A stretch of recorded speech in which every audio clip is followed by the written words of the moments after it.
வணக்கம் friends, last minute Tamil channel உங்களை அன்போடு வரவேற்கிறது. நாம் இப்போ பார்த்துட்டு இருக்கிறது என்னென்னா, வனாந்தர காட்டுக்குள்ளார ஒரு கோவில். அந்த கோவில் வனாந்தர காட்டுக்குள்ளார அமைஞ்சிருக்குது. அந்த காடு எங்கே இருக்குது அப்படின்னா, சத்தியமங்கலத்தை அடுத்த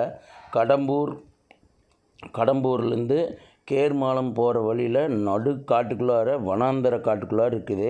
முன்னாடி பார்த்திங்கன்னா ஒரு நந்தி சிலை இருந்தது, ரோட்டுக்கு பார்த்தாலே தெரிகிற மாதிரி.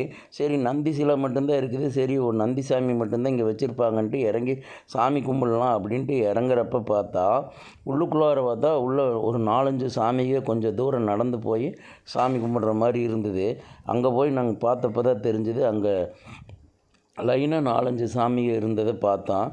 பார்த்துட்டு நாங்கள் அங்கே இறங்கி உள்ளே போய் நடந்து சாமி கும்பிட்டு அதுக்கப்புறம் திரும்பி வந்தோம். ஆனால் நீங்கள் இப்போ பார்த்துட்டு இருக்கிற இந்த காடு கம்ப்ளீட்டாக யானைக்காடு தான். சுற்றியுமே பூரா யானை லத்தி தான் இருக்குது. அந்தளவுக்கு மிகவும் காட்டெருமை யானை அதிகமாக வாழ்கிற இடம் இந்த இடம். நீங்கள் பார்த்தீங்கன்னா இப்போ இதுக்கு அடுத்தது ஒரு ஊருக்கு போகணுன்னா குறைஞ்சது ஒரு 10-15 கிலோமீட்டர் போனால் தான் அடுத்த ஊரே வரும். அப்படிங்கிற அளவுக்கு மிகப்பெரிய வனாந்தர காட்டுப்பகுதி. புலிகள், யானைகள், காட்டெருமை, இந்த மாதிரி விலங்குகள் வாழ்கிற இடம் இது. நீங்கள் பார்த்துட்டு இருக்கிறது இந்த நந்தி சிலை இந்த வனாந்தர காட்டுக்குள்ளார உள்ளே பார்த்தா ஒரு கோயில் இருக்குது. இங்கே உள்ளே நடந்து பார்க்குறா. இந்த ஃபாரஸ்ட்டுக்குள்ளார கடுமையான ஃபாரஸ்ட்டுக்குள்ளார ஒரு சின்ன கோயில் ஒன்று இருக்குது. அந்த கோயிலை தான் பார்க்குறதுக்கு போகிறோம்.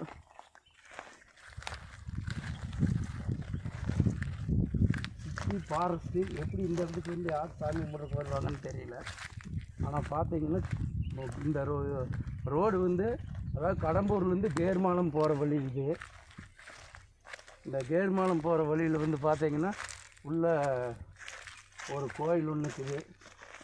ஓ,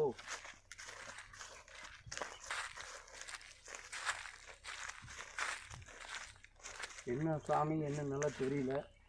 ஆனால் கடவுள் எங்கேயுமே இருப்பாருங்கிறதுக்கு நல்ல உதாரணம். செப்பல் விட்டு செல்வா சாமி முள்ளு குத்துது. ஆண்டவா இப்படியோ நல்லபடியாக மார்க் வாங்கி கவர்மெண்ட் காலேஜ் சேர மாதிரி ஏதோ மார்க் வாங்கி கொடுத்துற ஆண்டவா. காக்கும் தெய்வங்களே பார்த்து நல்லபடியாக வாங்கி கொடுத்துருங்க மார்க்கு சாமி. ஆண்டவா. ஆனால் வித்தியாசமான சாமியாக இருக்குதுண்ணா. உருவங்களே வித்தியாசமாக இருக்குது.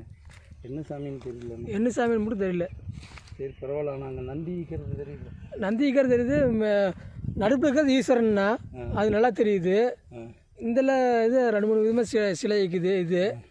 சரி, ஆனால் எல்லாமே பட்டை போட்டுக்கிற சாமி, அதனால் ஈஸ்வரன் சம்மந்தப்பட்ட சாமி. ஆமாம். சரி, வா போகலாம். பாஸ் பண்ணிட்டா கட்டே பண்ணிட்டேன்.